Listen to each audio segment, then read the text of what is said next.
Hi, everybody. Welcome to your second class of cervical spine issues or tension or pain. I want to start off this class talking a little bit or explaining a bit about this technique that maybe I have mentioned to you or you have heard from other PTs or chiropractors that it's called nerve flossing. So basically, all the nerves that take part of our brachial plexus, which is all the nerves that come to innervate our hands and fingers, their root comes out from our cervical spine. They travel behind our clavicle, and depending on what muscle they're going to innervate, they go towards the back of the shoulder, towards the front, and towards the fingers. So the on your palmar side, your median nerve, which is the same nerve that gets compressed when you've probably heard of carpal tunnel, innervates the palmar side of your first three fingers. The radial nerve is the same fingers but along the back side, and then your ulnar nerve is your last two, your pinky and your ring finger. So the general idea of nerve flossing, it's just what it sounds like when you're flossing your teeth. You're sliding and gliding the nerve from side to side. So, for example, you don't even have to remember exactly what the nerves are, but if you know that the nerves come out from somewhere on your neck, if you side bend away from your right shoulder, you're going to stretch these nerves. These nerves travel down, and for example, if I extend my wrist, so I'm opening my wrist, this is going to extend the nerve, the median nerve that goes to the palmar side of these three fingers. If I'm lengthening my elbow, I'm also extending there. So again, if you've been my client and you've been complaining about pins and needles, we do a test that's called the nerve stretch test, which means I stretch your wrist, I stretch your elbow, and then I ask you to look away, because that way the whole nerve is extended. And after 30 to 45 seconds, you start to get tingling, you start to get numbness. That's usually a positive sign. So, how can we alleviate some of those symptoms? If you lengthen your wrist, but I slacken at my neck, and I do a little bit of this, and then I swap, I slacken at my wrist and I bend my head the other way, and you do this a few times, this is going to glide the nerve from side to side. You could equally keep your neck lengthened, your wrist lengthened, and just move your elbow straighten and bend, because you're going to be slackening your nerve at your elbow. I know this can be a little bit complex to understand, but once you get the hang of it, once you know where the nerves are coming from, you'll understand. An easy way to see this, for example, so let's go to the radial nerve for this. So again, radial nerve starts somewhere from here, goes along the back side of your hand. It gets stretched when I flip my palm towards me. So let's say I'm here. I'm slacking at the front of my wrist. So I'm lengthening the back of my wrist and I'm stretching my neck away. So you see the elastic band is completely lengthened. If I turn my head here and I flip my wrist up, the nerve slackens. So I'm doing a little bit of this back and forward. And the radial nerve, of course, passes by the elbow again, so I can equally just stretch on both ends and bend my elbow, but my hand is going to stay like this, stretching the front of your wrist, the top of your wrist. Okay, I do want to say that these techniques are beneficial for when you're having an episode of tingling and numbness. Usually, if you have an episode of tingling, numbness, loss of sensation, obviously there's some composition of your body that is either aggravating the disc bulge or it's making that muscle tight. So if you move it or change it, your symptoms are going to decrease. So what I mean is that these techniques are useful for at the moment. My opinion is that they're not necessarily preventative, or they're not going to treat your symptoms. Obviously, there's something in your neck alignment or something in your muscle tightness that is causing that nerve to fire up. So these are nice techniques to do, maybe when you're not having symptoms, and just like when we floss our teeth, it's just general maintenance, like, oh, I'm just going to glide my nerve from side to side, or when you're having an episode, but they're not necessarily useful for actual preventing. So some of the things that we're going to do for this part 2 class will involve some of this nerve flossing. That's why I wanted to add it. And then I continue with this flexion and extension of our neck and upper thoracic, a little bit more back bending, and a lot more rolling with the myofascial release balls to release some of these areas where these nerves, mainly the median, the radial, and the ulnar nerve, can get compressed. So if you need to get your stuff together and take a little break, go for it. When you're ready, meet me back on the mat, and we're actually going to start standing today. Okay, so just take a moment to stand either facing the camera. I'm gonna stand facing forward, and just feel your feet on the ground. Have your shoulders nice and soft. And take a moment, if you feel comfortable, to close your eyes, or if you're looking out, just find a spot to focus on. And we'll just take a moment to breathe. If you have been to my classes recently, I've been focusing on emphasizing how important it is to breathe to our abdomen, but also feeling the sides and the front and the back of our rib cage expand. Because we can be very good at inflating our belly out without actually moving our diaphragm. And you do want to get that diaphragm mobility for so many other reasons that we'll probably talk when I finally do a diaphragm class as well. So just take a moment to breathe.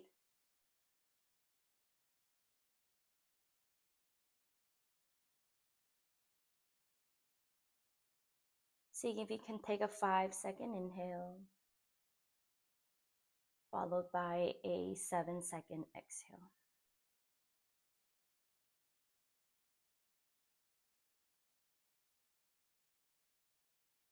Noticing where your feet meet the mat. That gives you information about how you stand and possibly about how you walk.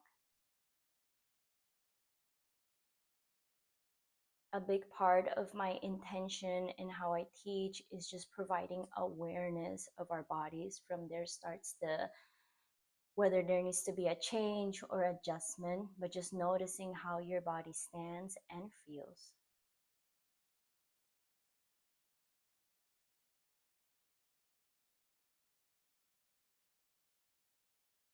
Great, and then bringing equal weight over both feet. On your next inhale, go ahead and reach both arms out and up. As you exhale, take a forward fold. We're going to grab our blocks and take a supported forward fold, so blocks in their highest setting. You can separate your feet a little bit wider so that you can actually place your forearms on the blocks. Let the weight of your head go, and maybe letting your ears just soften away from the tips of your shoulders. Okay, in a moment, we're going to start to activate. So make sure that you have a firm support on your forearms and have your knees bent to a comfortable amount that you feel secure in this posture. Like you're not overstretching, you're not over flexing. And we're basically going to activate the front whole part of our bodies, let's say from our chin to the tip of our toe, to the tips of our toes. So when you're ready, without actually moving, start to feel like you're pulling your elbows in towards your chest. So this should fire up your whole underarms, traveling down towards your armpits and your lats. And then maintaining that, we're going to activate our lower body. So again, without moving, feel like you're trying to pull your toes forward. Imagining that if the floor were to disappear, your body would just close like a book in half. So we're zipping everything towards the midline. This is a more efficient forward fold because this way we're not just slacking in our spine, but we're actually actively contracting the front of our bodies. And by actively contracting the back of our bodies, we'll stretch in a safer and a more efficient way. Great. Go ahead and release your hands down. You'll slide your hands up halfway up your knees and thighs. And then with your hands on your thighs, you'll take kind of like a halfway cow. So arch your spine, lifting your chest, taking like a half lift. As you exhale, pull your belly and round your spine. You can let your hands hang and then activating the front of your body. So pull your core in, come all the way up to standing. And then we'll do a standing cat cow. So once again, interlace your fingers behind your back, bend your knees. You can just open your chest, or if you want to actually let your head fall back.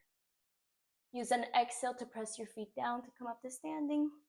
Interlace your fingers in front of you, press your palms forward, tuck your chin in, round your spine. Once again, activate the front of your body. So imagine as if without actually doing, like you're pulling your thumbs down towards your belly button, and as if you're trying to hug your both knees and thighs into your chest. Press your feet down, come all the way up to standing, and let's just roll the wrists down. Great. Tuck your chin in, take a forward fold. Bring your blocks to their second setting, and go ahead and step yourself back to a plank.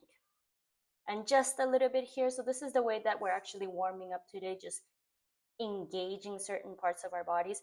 Press your palms and your fingers firmly onto the blocks. And once again, imagine as if you're trying to slide your wrist towards your toes. You should immediately feel, again, underarms, armpits, lats fire up, even upper core. And then toes pulling forward towards your chest. If the floor were to disappear, you would fold your body in half. Take an inhale. Great. Exhale, release your knees down. Inhale, take a cow. Exhale, take a cat. Great. Okay.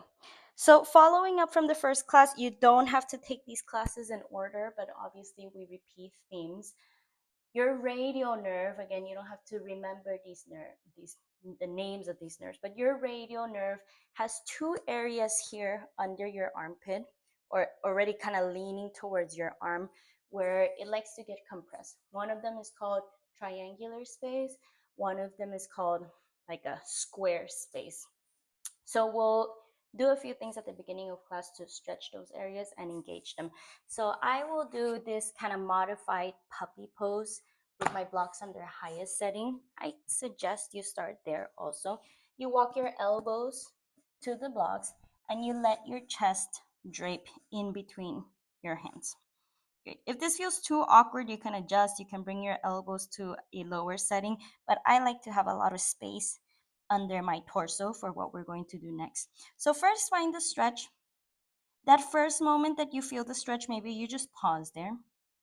Instead of just slacking down, we're going to activate. So for another moment, think about pushing your elbows down onto the blocks and activate for about 7 seconds. Make sure that you're breathing. Great, and then soften for about 20 seconds. Remember breathing 360 to your diaphragm. We're gonna do this 2 more times. So when you're ready, start to push your elbows down. And this is a great way to notice if you're pushing one elbow further down than the other. Take an inhale and exhale, soften for another 20 seconds. If you feel like lengthening the arms, if you feel like lifting your head and nodding down.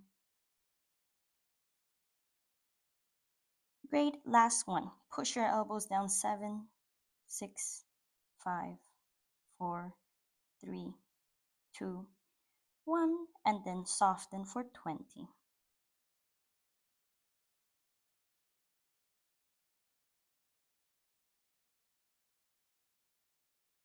You got 10.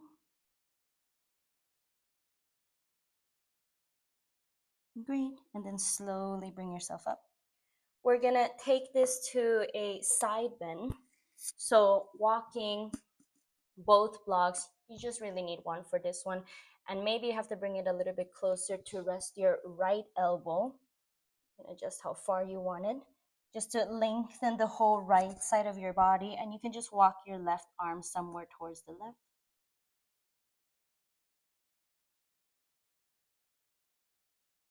Take an inhale here.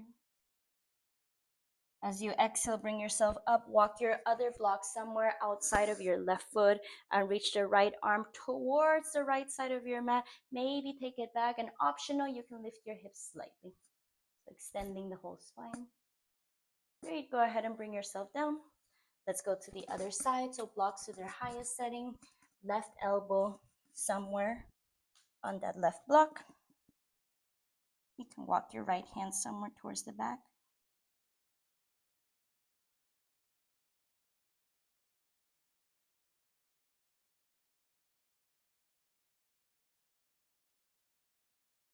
Bring yourself up. Take this second block. I use lowest setting somewhere outside of your right foot. Reach the left arm up and over, lean back. Maybe lift your hips up if you want. Great, take one more breath here. Exhale, slowly bring yourself to center. Okay, we are going to continue with a little bit of a forearm rollout. I'm going to show you two versions. So two important muscles in your forearm to remember. Your supinator, this big bulky muscle here that 90% of people have tight, and then your pronator, it's kind of like mirroring it on the other side. Supinator does this, just flip the palms up. Pronation does this, it flips the palm down. Your radial nerve gets stuck in your supinator sometimes, and your median nerve gets stuck in the pronator muscle often. So we're going to roll out these two muscles. I'm going to show you two ways. You just need one myofascial release ball. You can find any configuration for you. Just because I'm showing you in front, I'm going to stack two blocks on top just so that I have a little table. You can equally do this on your dining table, on your office desk. You place the ball, move this to the other side. You place the ball somewhere on your forearm, and I naturally automatically just grab my other forearm to add pressure, and I just roll towards my elbow and down. Obviously muscles, they're layered, and there's many muscles that are stacked on top of each other, so you don't have to just be on the pronator and the supinator. You're going to be on other muscles. I flip my palm down. It's easier to access my pronator. And then I go towards the back. You do have to flip your palm quite a bit to try to get to your supinator. I am going to teach you another way to roll out your supinator against the wall. Remember these rollout moments. You're welcome to pause or add things to the rollout. It's nice sometimes, for example, if I'm rolling my pronator muscle, I actually start with my palm facing down. With my palm facing up. And then finding one spot to hold the pronator, I just flip my palm down. So I'm creating a little bit of a pin and stretch technique. You can do the same thing with the supinator, but the other way. I find a spot and I start with my palm down, and then I just pin it and flip my palm up. If you're not sure, even just random movement here of your wrist, maybe finding one point and circling it. Great. And let's go ahead and go to the wall, and I'll show you how you can do this on the wall. Okay, so for your forearm rollout that we just did on the floor with a block, you find a wall, and if you're tapping into your supinator muscle, which is this bulky muscle, it's pretty straightforward and intuitive. You put pressure, and I like to use my other arm and put a little bit of pressure. You can also hold one spot and just move your wrist up and down a few times, or you can roll the muscle cross fiber and go up and down. You can kind of lean down and this will be more your pronator. Just go from side to side. And I would take about 2 minutes on each side. And yeah, if you find a nice area again, maybe you move your elbow up and down, but it's really nice mostly for the supinator where your radial nerve gets impinged. So it's very normal. I'm going to switch sides.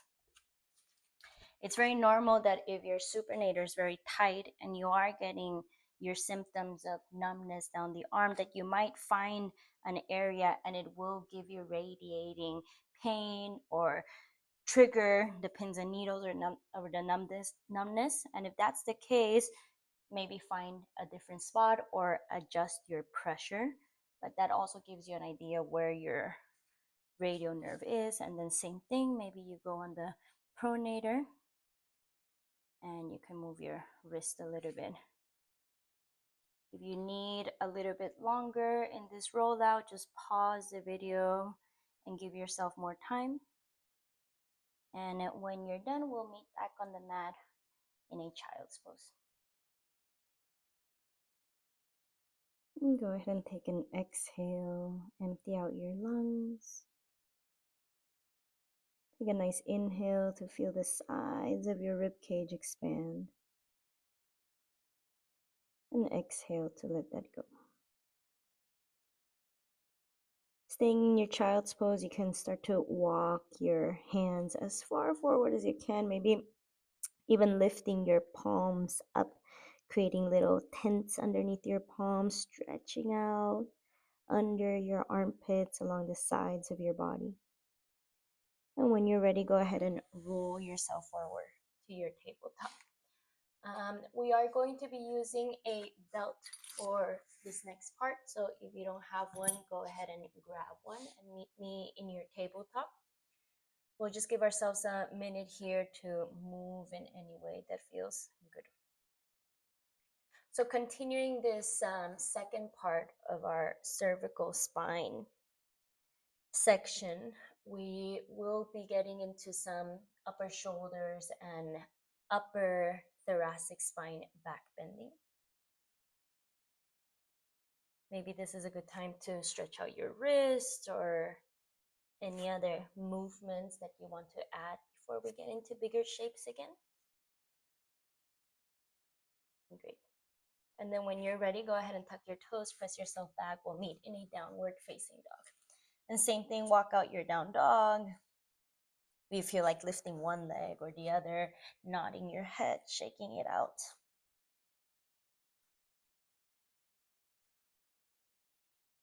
Taking nice inhales to fill each new shape that we encounter. And exhale for the memory, to remember, to open, to soften. Great, go ahead and step your feet together, lift your right leg up. As you exhale, step the right foot all the way through. Let's start by releasing the back knee down. Place a blanket underneath your left knee if you need it. We'll grab a hold onto the belt. And we'll start by bringing the belt behind our back. Shift back a little bit. Your palms are facing back so that it's a little bit easier to lift the belt. We'll work our triceps, which is naturally going to bring a little bit of extension to our upper spine and open the front side of our chest. So when you're ready, go ahead and grab onto either side of the belt and start to lift your arms. Okay, not only are we trying to lift our arms up, but you're also trying to grab onto either side of the belt and really try to tear that belt apart. Maybe see if you can lift a little bit higher. I know your triceps are present. Take another inhale. Keep tearing the belt apart. Great. And as you exhale, you're actually just going to relax, soften the shoulders. And then when you're ready, re-lift your belt. Okay, maintain that with your arms. Think about opening on either side of your sternum. Have your back toes tucked under so that you can lift your back knee up. Great, take another inhale. You might have to modify how you're holding onto the belt, but just as we were looping the belt forward and backwards before, we're going to repeat that so you can separate your hands a little bit. I definitely need to do that. I switch the grip of my arm so that I can start to take the belt forward. And if you don't want to hold it like this, you can just rearrange and grab it the way that you want. Take an inhale, bring your arms up, keep tearing the belt apart, soften your shoulders. Maybe add a little back bend, focusing more on opening the chest, and exhale, lower halfway down. Great, take another inhale here. As you exhale, start to take the weight off from your back leg to lift your back leg up into your warrior three. Dropping that left hip down, pushing your right heel down, and same thing, keep grabbing the belt and try to tear that belt apart. Inhale here. As you exhale, start to push your right heel down to come all the way up to standing. Pull your left knee into your chest. Great. Exhale, step your left foot down and soften your hands down. That was quite a bit of work for me. You're going to relax your hands and just take a nice breath here. Inhale and exhale. On your next inhale, reach both arms out to the side, maybe stretch up. As you exhale, release your hands behind you. Standing cow, bend your knees, roll the shoulders back, and maybe tilt your head slightly back. Inhale. As you exhale, press your feet down to come up to standing. Bring your arms in front of you, interlace your fingers, press your palms forward, tuck your chin in and round. Standing cat. Release your hands halfway down to your thighs. Inhale, take a little back bend. And as you exhale, pull your belly in round. Let your hands then go down and keep softening down onto the floor to take a half lift here. To take an exhale, bring your hands down onto the floor, step yourself back, plank. Remember, in your plank for these classes, we're really trying to pull our wrists back towards our toes, and our toes forward towards our wrists. Take an inhale. As you exhale, soften your knees, your chest, and your chin. Slide your knees back, chest forward, take a little cobra. Exhale, release, tuck your toes, press back to your child's pose.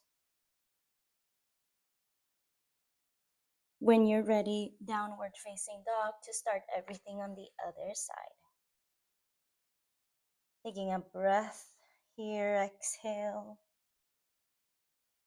Taking a nice inhale. And exhale to let go. Go ahead and lift your left leg up. Exhale, step it all the way through. Drop the right knee down. I'm already going to scooch back since I know we're going to be stepping forward at some point. Grab the belt. Palms facing back, working your triceps. When you're ready, grab onto the belt, try to tear the belt apart, and then from there, start to lift your arms up. Breathe normally. Meeting that point of engagement. If there's space, maybe lift a little bit higher. And when you feel like you're about to exhaust that muscle, go ahead and soften, recover. And then when you're ready, re-lift again. We soften because maybe when you lift, you can actually go a little bit higher. Start to widen your hands. Maybe like me, you have to flip your palms so that you can take the belt up and forward. Great. I think we did this last time already with the back knee lifted. So again, have your back toes tucked under, lift your back knee. I'm going to change the grip of the belt. Take an inhale. Remember to tear the belt apart. So if you were not to be holding onto the belt, your arms would just come down by the sides of your body. We're really working out the whole sides of our bodies. Remember, we're targeting this under armpit area where sometimes the radial nerve, the median nerve can get compressed. Great. Keeping the strength. Inhale, exhale, lower, halfway down.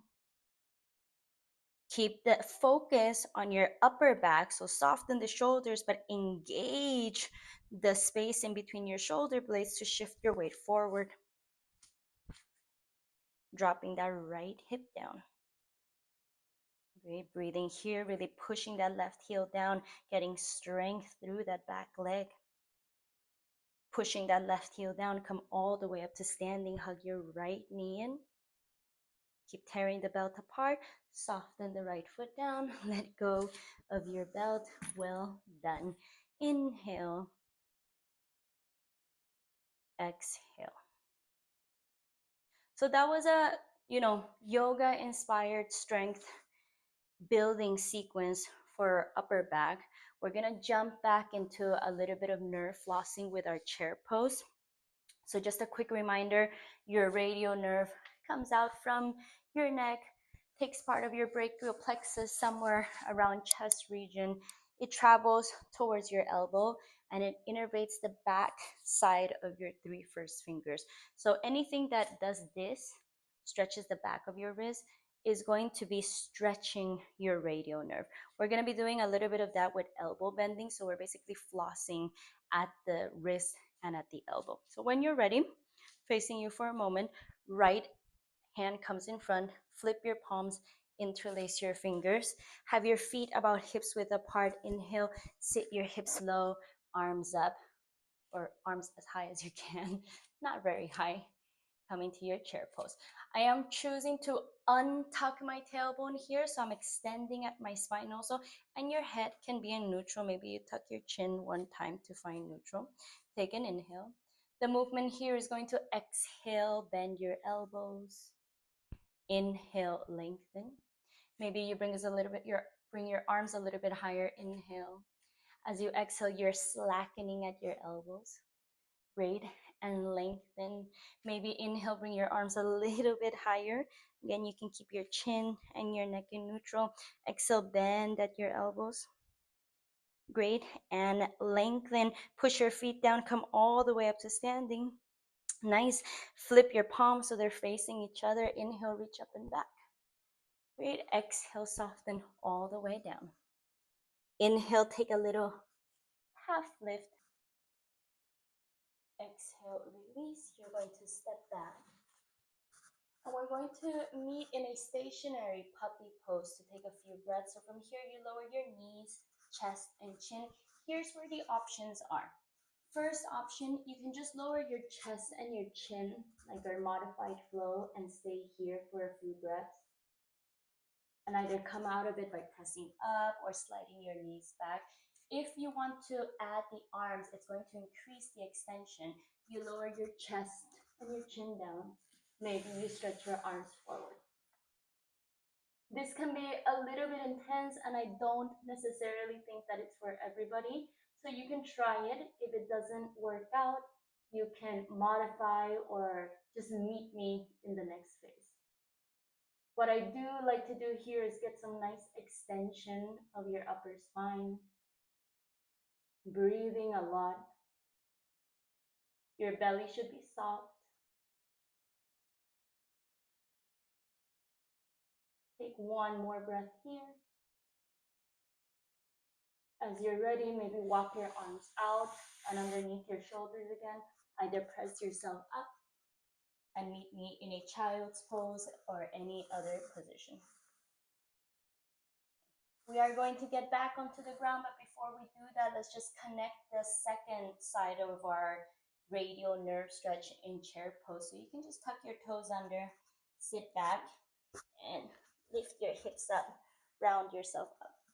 I'm going to do this side facing you. So you're just crossing your left wrist on top this time. Flip your palms, interlace them. When you're ready, inhale, sit your hips low. Let's start with the arms down. If you want a little bit, you can also stretch. I know this gets into a little bit understanding what you're doing, but you can stretch your left wrist, the one that's on top, and then you can let your left ear tilt to your left shoulder, and then do that to the other side. So now you're stretching and flossing at your wrist and neck. After one time, take an inhale. As you exhale, bend your elbows. So now you're slackening at your elbows. And lengthen. Bring your arms a little bit higher. Inhale. As you exhale, bend your elbows and lengthen. Last one, inhale, arms up. Exhale, bend at the elbows. Lengthen and press your feet down. Come up to standing. Flip your palms so they're facing each other. Inhale, reach up and back. Maybe just go ahead and turn around, face the back of your mat, and we'll go ahead and lay down.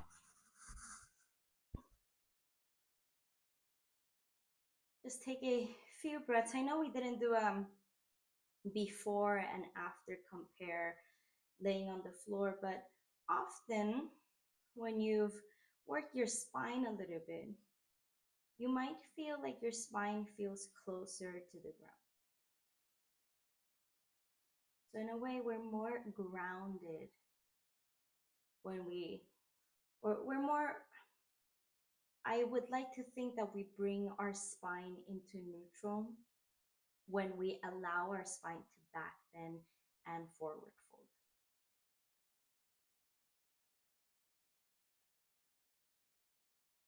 Continuing with our thoracic spine, you'll reach your arms out completely to a T.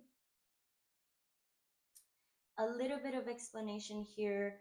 When we do things very slow and I almost want to say in a very lazy way, we're trying not to activate the muscles. I know that's almost impossible, but we're trying to do our best so that our muscles work less and we're moving with our joints. So right now I want our middle spine to rotate and less muscle activation. So with your arms open, go ahead and bend the right elbow so your right hand lands somewhere in your right chest. And with the least amount of effort, start to walk your right hand towards your left hand. And you're doing this nice and slowly with that same theme of not using your muscles. So with as little effort as possible, you start to lift your right shoulder up. At some point, you're going to feel like I cannot keep going further unless I lift my right hip. So that's totally fine. Lift your right hip the least amount that you need to get your right hand to meet your left hand. But maybe once you're there, you try to drop your right hip a little bit more. And then breathe to wherever you feel this in your upper spine and slowly bring yourself back. If you start to lift your opposite hip from the beginning, the twist will be targeted more to our lower spine and we're trying to target our upper spine. So once again, bend your left elbow, start to walk your left hand over. Only when you feel like you walked as far as you can, that you need a little bit of the support of your left hip, then maybe you lift your left hip a little bit, but you try to plug that left hip back down and you breathe. Inhale and exhale. And slowly bring yourself back to center. We'll do this 2 more times on each side. A little bit more information as you do this. When you walk your arm across, yes, you're moving from fingers to elbows to shoulders, but I do want you to get that thoracic spine rotating. So feel that you're rotating at your middle vertebra, even your sternum is contributing. Lower that right hip, slowly come back down. Other side. Nice breathing, floppy, moving your joints, your structure, and down. Maybe to add weight on that third one. As you start to walk to your left side, you bend your right knee. And even if your right hip has to lift up, you open the right knee out. So you have a diagonal in your body stretching through your upper left fingers and letting the right knee oppose that stretch. Bring back to center. Switching sides, last side.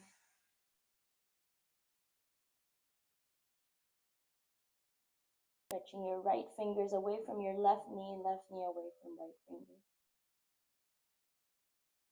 Great, and slowly come back down. And taking a nice inhale and exhale. One more thing while we're on the ground, we are going to do a, not necessarily a rollout because we're not rolling on the floor, but we're going to do a release with the yoga tune-up balls for our trapezius.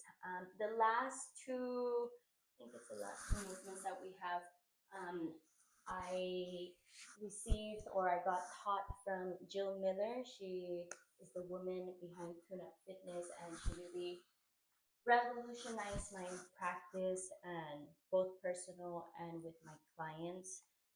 So these two are some of my favorite and definitely get put in my own self-care at least once or twice a week. So go ahead and grab your myofascial release balls, and you will also need a block.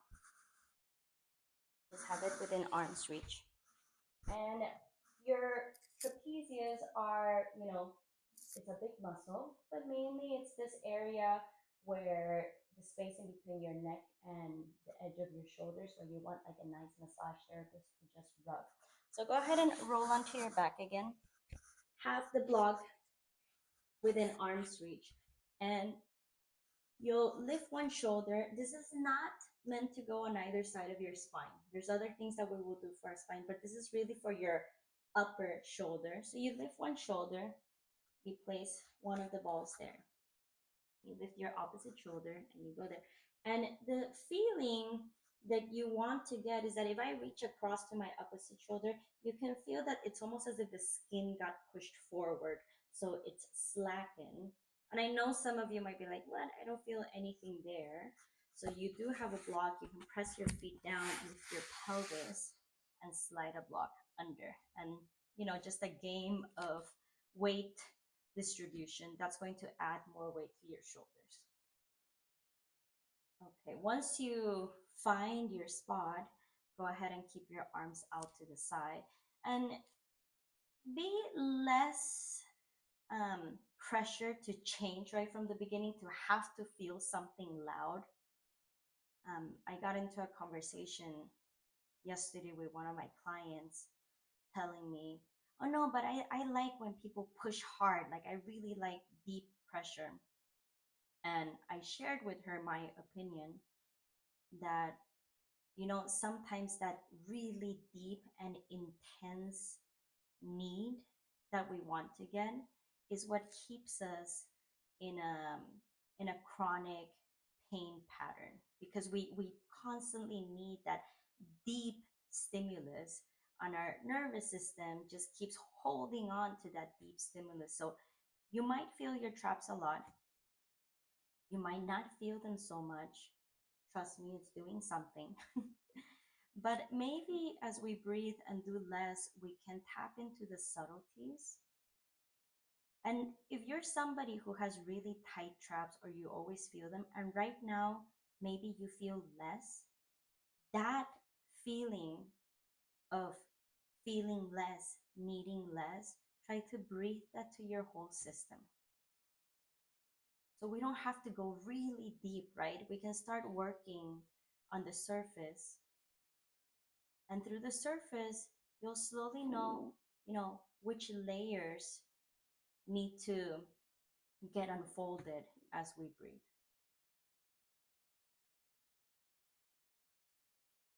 At some point, I like to reach my arms over my head and work a little bit on healthy gliding of the shoulders. So rolling the shoulders forward and back. So this is shoulder protraction and retraction. You can bring both arms over your head. This is going to slacken your traps even more, letting your arms dangle. Maybe you want to bring one arm up, one arm down. Just giving you the last minute here to move in any way that feels good. Keeping those shoulders nice and soft. A little shake, a little wobble. Feels good.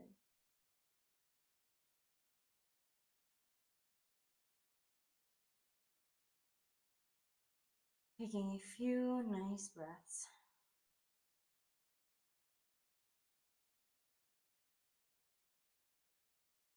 Noticing how a technique to soften your shoulders can actually make your breath longer, giving ourselves the time to breathe slower and longer. When you're ready, start to come out of this. Maybe you remove the balls, come out from the block.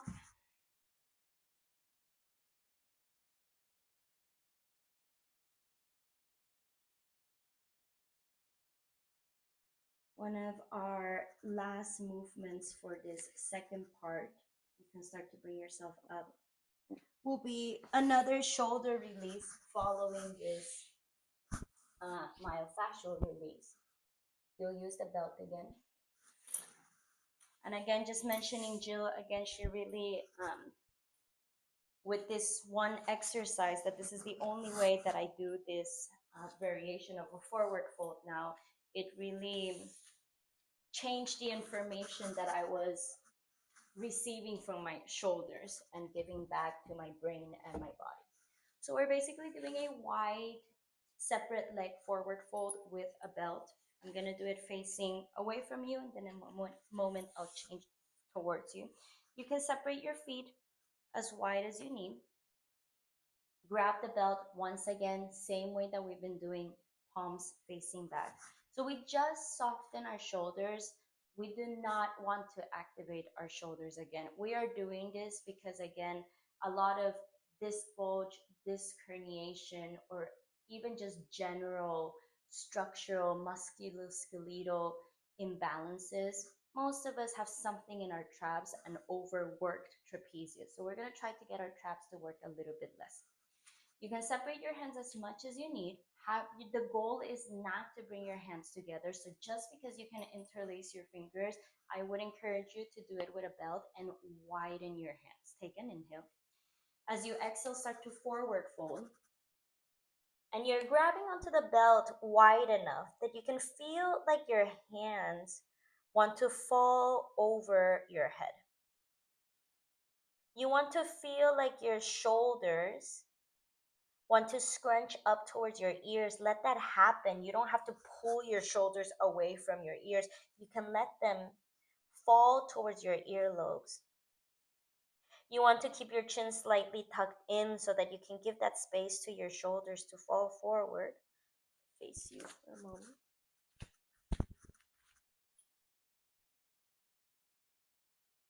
And you want to let go of the weight of your arms.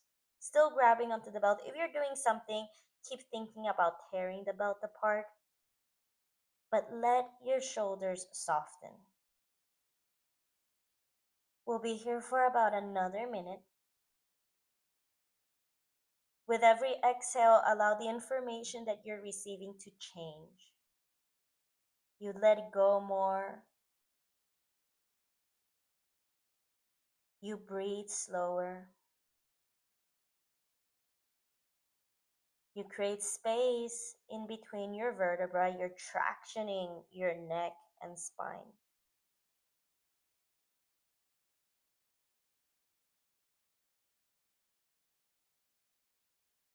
And before we let go of the belt, just watch that the belt buckle, if it's metal, is not somewhere over your head so it doesn't land on your head. And keeping your shoulders super heavy, you'll let go of the belt and just let your arms dangle. So release the belt, let your hands soften. No effort on your shoulders. Maybe start to walk your feet a little bit closer and roll yourself all the way up to standing. No need to adjust anything when you come up. No need to roll your shoulders just yet. Just do nothing and stand with peace, tranquility, accepting.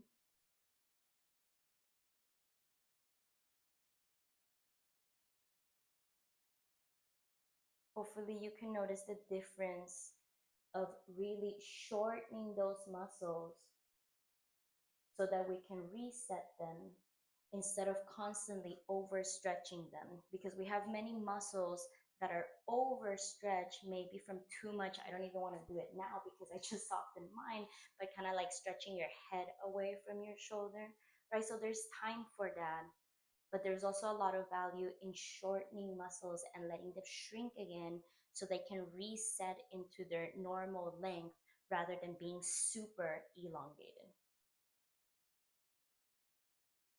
Okay, so the last thing that we're going to do for this second part is another rollout for this area underneath our clavicle, getting a little bit into pec region. This is where your brachial plexus lives, so it's another must for anything going down your arms. And we'll do this one on the wall with one tune-up fitness ball. So meet me by the wall when you're ready. This is a rollout for this area underneath your pecs. We'll start with this muscle underneath your clavicle that is called your subclavius. And as we travel down, we're going to be roaming into area of pecs and intercostals. So go ahead and bring yourself close to a wall, and I like to start closer towards my sternum and then travel slowly towards my shoulder. You don't have to be on your clavicle. You can be underneath your clavicle. Remember that the tuna ball is meant to mimic the pressure of a finger. And you travel down along your ribs. You might find some trigger points there. If you find something that's noticeable, you can take a moment to take a deep breath there. You don't have to move the whole time. You can be static. And remember, as you get closer towards the shoulder, you'll be in the region of your pec and your brachial plexus. So if at any point it feels like you are getting tingling or pins and needles down to your hand, it's probably better to find a different spot. I will be showing different techniques on the other side, but for now, it's nice to just put pressure directly on the ball and release any areas of tightness or congestion, improve hydration in these muscles, improve the messaging system of your brachial plexus to your arms. Okay. And if you need a little bit more time on this side, go ahead and take it. We'll go to the other side. So same thing, starting underneath your clavicle. But a different technique that you can do here is a little bit of a pin and stretch technique with your arm. So if I find a point that feels like, okay, that point should be released, what I can do here is move my arm. And this will be according to comfort level, but you can keep your arm straight and just move it up and down a few times, or you can cactus your elbow and move your chest a little bit. A combination of stretching out your arm away. And same thing, this can be done dynamic or static. You can travel down. If you feel like there's an area, or if for some reason you feel like your pecs are underworked, you can also work on strengthening the pecs here by finding a spot, maybe reaching your arm a little bit up with your palm facing against the wall. And just for a few seconds, we'll talk about this more, but these are called muscle energy techniques. You can push your left hand against the wall to activate your pecs and maybe just hold that for about 7 seconds, breathing. And then you let that go for about 20 seconds and you keep rolling. So that is your subclavius, pec, and brachial plexus massage. We'll meet and we'll talk more about other techniques in our next class.